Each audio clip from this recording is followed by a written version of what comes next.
spontan. Kondisi mild itu bukan kondisi ekstrim ya. Harus pada suhu tinggi, harus pada enggak. Kondisi biasa gini ya, di suhu ruang ini mild, dia mudah mengalami oksidasi ya, dan itu melibatkan molekul O2 atau udara ya. Sebagian besar berlangsung melalui dalam bentuk reaksi radikal bebas, sudah saya jelaskan tadi ya. Dalam ground state, oksigen memiliki konfigurasi di radikal O2 itu dalam ground state-nya ya, belum dalam kondisi excited state-nya, belum mengalami eksitasi ya. Dah kan ini ya kimia waktu awal-awal ya. Dalam ground state-nya dia memiliki konfigurasi di radikal. Jadi O, 2 elektron, satu pasang elektron, kemudian ada dua elektron yang saling tidak berpasangan. Ya. Oke, jadi sehingga di radikal itu berarti radikalnya ada dua elektron yang tidak berpasangan. Ya. Sehingga si O2 ini akan mempunyai sifat selalu ingin mengisi kekurangan elektronnya menjadi O2 atau di anion peroksi O2 di bawah, 2 min di atasnya. Ya. Sehingga dia akan dapat menerima, nah itu di bawahnya. Oksigen dapat menerima dua elektron dari molekul donor dan dapat menimbulkan radikal bebas karena dia menarik elektronnya orang, elektron molekul lain, sehingga molekul lain itu akan menjadi radikal bebas. Itu kenapa oksigen itu oksigen itu dapat mempengaruhi terjadinya reaksi oksidasi. Karena O, kalau kalian gambar, O itu di bagian atasnya ada 2 titik. Itu adalah satu pasang elektron. Kemudian sebelah kiri ada 2 titik. 2 titik itu satu pasang elektron. Yang sebelah kanan cuma 1 titik doang, dia kehilangan 1 elektronnya. Jomblo ini si elektron yang sebelah kanan. Kemudian yang sebelah bawahnya, di bawah atom O itu ada 1 titik saja. Dia juga jomblo. Jadi O2 itu memiliki 2 elektron yang jomblo. Yang tidak memiliki pasangan elektron. Ya, makanya kita sebut sebagai diradikal. Karena radikal itu atom atau molekul yang dia memiliki 1 elektron yang tidak berpasangan. Kalau 2 elektron yang tidak berpasangan kita sebut sebagai diradikal. Radikal bebas aja sudah reaktif, apalagi diradikal. Sehingga oksigen dapat menerima 2 elektron dari molekul donor, sehingga dapat menimbulkan radikal bebas. Jadi oksigen itu sebagai pemicunya, ya, sebagai pemicunya.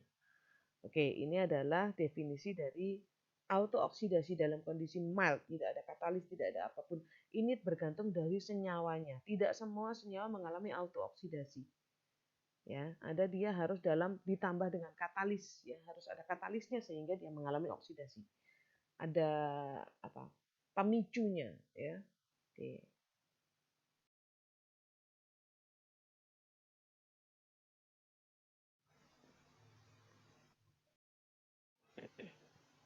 Oke, sorry.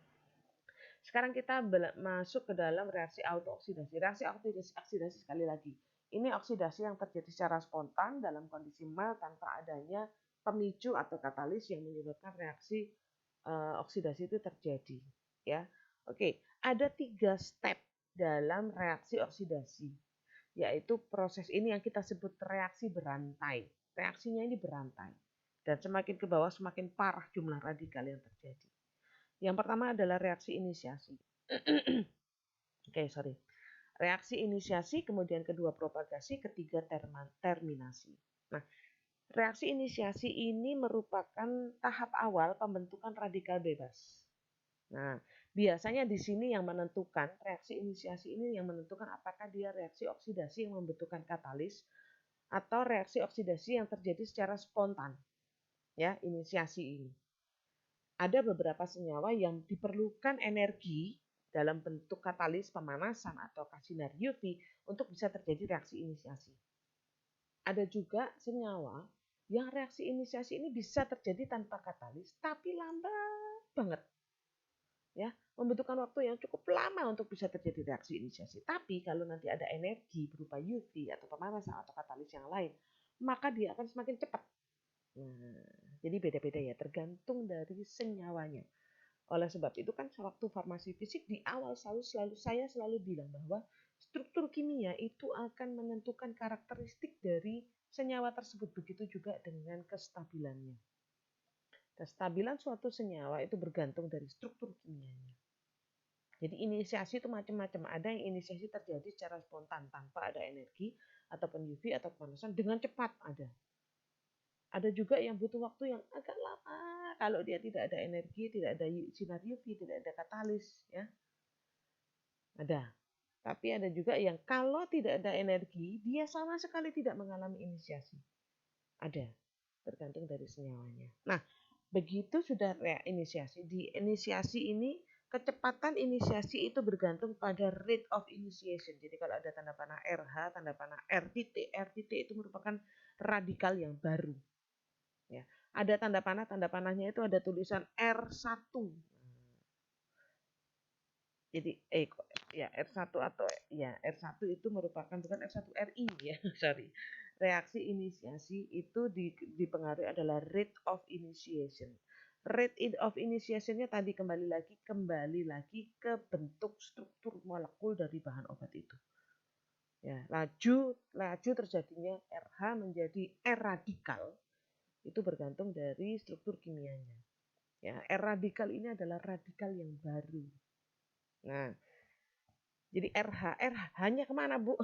Hanya kemana kok kehilangan elektron, ditarik sama O2 itu tadi loh. O2 itu kan di radikal ya. Dia cenderung untuk menarik satu elektron dari satu senyawa sehingga ada muncul satu radikal. Nah, kalau sudah muncul satu radikal, reaksinya nggak berhenti. RH-nya itu kan akan berubah terus jadi R radikal ya. Dan itu akan masuk pada reaksi perpanjangan yaitu propagasi. Ya, ada reaksi propagasi, ini kita sebut sebagai reaksi perpanjangan. Di mana R radikal kita itu tadi, hasil radikal bebas yang pertama tadi, akan ketemu dengan O2 menjadi radikal yang baru lagi. ROO radikal.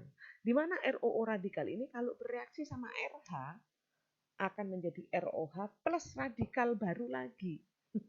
Jadi semakin banyak radikalnya. Ya.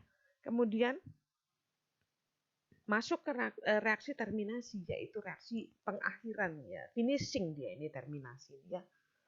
Maka dia dari dua ROO radikal hasil dari propagasi ya, saling bereaksi ROO radikalnya, kemudian ROO radikal bereaksi dengan R radikal.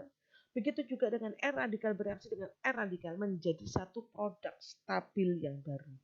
Jadi ada suatu struktur kimia baru di mana dia stabil dan reaksinya nggak akan kembali ke atas. Reaksi reduksi tidak akan terkembali karena produk yang terjadi sudah stabil. Nah, pada propagasi itu ada dia bergantung pada lajunya, dia bergantung pada apa? Laju kalau tadi rate of initiation, rate of propagation, rate of termination. Ya, jadi ini bergantung dari lajunya itu bergantung juga dari struktur molekulnya. Ya, kalau sudah jadi produk stabil buyar sudah ya. Maka reaksi oksidasi ini sudah berlangsung dengan sukses. Ya, jadi determinasi ini adalah reaksi radikal dengan radikal. Kalau diinisiasi enggak ya, propagasi juga tidak, tapi determinasi adalah saking banyaknya radikalnya, radikal itu saling bereaksi. Karena sama-sama kekurangan elektron ya. Jomblo kalau ketemu jomblo kira-kira gimana ya? Akan bereaksi ya. Oke, jadi akan menjadi produk stabil. Oke. Nah, seperti yang tadi saya bilang bahwa reaksi inisiasi, saya kembali ke atas, itu kadang-kadang pada umumnya diperlukan katalis ya. Katalisisnya macam-macam. Bisa tadi saya bilang ya, katalis itu berupa energi. Energi itu bisa berupa suhu pemanasan, kemudian sinar matahari, sinar UV yang saya tadi bilang ya. Kemudian logam-logam ya, peroksida ya, ion-ion logam itu juga akan mempercepat reaksi inisiasi. Atau senyawa kondisi basah. Biasanya hati-hati kalau kita ketemu dengan senyawa oksidasi, suatu bahan aktif yang mudah mengalami oksidasi. Jangan diberikan kondisi basah. Karena kondisi basah itu merupakan salah satu katalis reaksi oksidasi. Ya, oke. Jadi ini tentang reaksinya. Terminasi itu ya itu tadilah. Sudah saya sebutkan ya bahwa terminasi merupakan suatu reaksi radikal dengan radikal. Ya, oke. Jadi energi berupa kalau kalian bicara tentang radiasi sinar UV ya, radiasi sinar UV itu kan punya panjang gelombang ya. Kalau berdasarkan hukum Planck, semakin besar panjang gelombangnya ya, maka energinya makin kecil. Jadi panjang gelombang 400 nanometer itu energinya lebih kecil dibandingkan dengan yang 200 nano. Nah, kalau energi yang energinya makin besar, maka dia akan semakin bagus sebagai katalis. Ya, jadi semakin besar energinya, radiasinya, semakin panjang gelombangnya semakin besar, maka energinya makin kecil, maka dia menjadi katalis yang kurang baik. Kalau dia energinya besar, maka katalisnya semakin baik. Oke, sekarang kita coba lihat contohnya ya.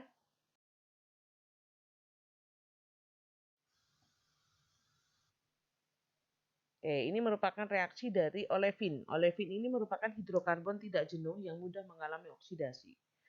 Pada reaksi inisiasi itu muncul RO-nya dulu, ya, sehingga RO itu akan R radikal itu akan bereaksi dengan olefin dan membentuk satu radikal baru.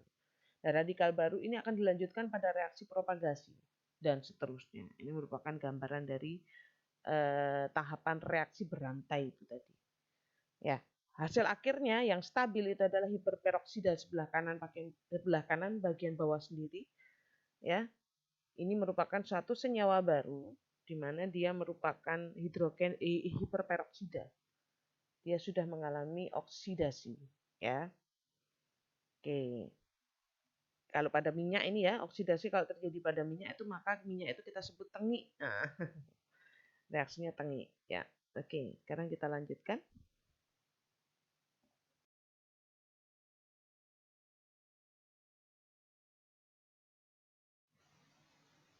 Oke, inisiasi. Tadi ya, sudah saya sebutkan.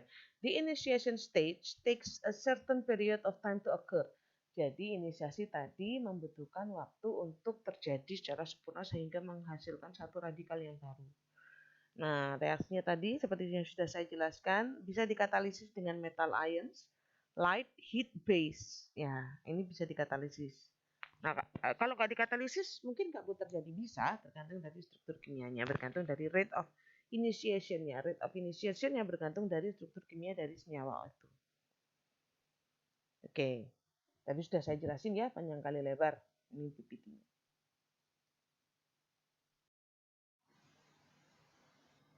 Oke, sekarang kita berbicara tadi sudah panjang kali lebar tentang reaksi oksidasi, kemudian reaksi berantainya seperti apa. Sekarang kita berbicara mengenai penghambatan oksidasi. Bagaimana cara kita bisa menghambat terjadinya reaksi oksidasi? Yang pertama, kita bisa melakukan eksklusi oksigen karena pemicu terjadinya radikal itu adalah kalau senyawa tersebut bertemu sama oksigen. Ya. Obat larutan misalnya, untuk obat larutan O2 biasanya diganti dengan, atau obat suntik ya, injeksi, biasanya pada saat produksi itu O2 dihilangkan dengan diganti gas inert. Gas inertnya biasanya N2. Kemudian untuk kapsul atau tablet itu biasanya stripnya atau blisternya dibuat kedap O2. Jadi sebelum ke pengemasan dibuat kedap, diganti atau bisa diganti juga dengan gas inert selama senyawanya tidak bereaksi dengan gas inertnya ya. Ya, jadi dipastikan nggak boleh bereaksi. Kalau dia tidak bereaksi maka dibuat di vakum aja, dikedapkan dari O2 untuk kemasannya, untuk kapsul sama tablet. Ya, itu kalau produknya udah jadi. Nah, kalau produknya akan kita formulasi yang B, kita bisa melakukan pengubahan pH larutan. Obat-obat atau senyawa-senyawa yang bersifat asam lemah akan sangat mudah teroksidasi pada suasana pH netral sampai alkali. Ya, jadi obat-obat seperti vitamin C, kemudian obat-obat yang memiliki gugus fenol itu akan teroksidasi lebih mudah. Seperti tadi ya, hidrokinon itu kan punya gugus fenol ya, ada OH yang terikat pada benzen. Ya, jadi senyawa-senyawa tersebut akan teroksidasi lebih mudah pada suatu suasana yang netral atau alkali. 7 ke atas, hati-hati.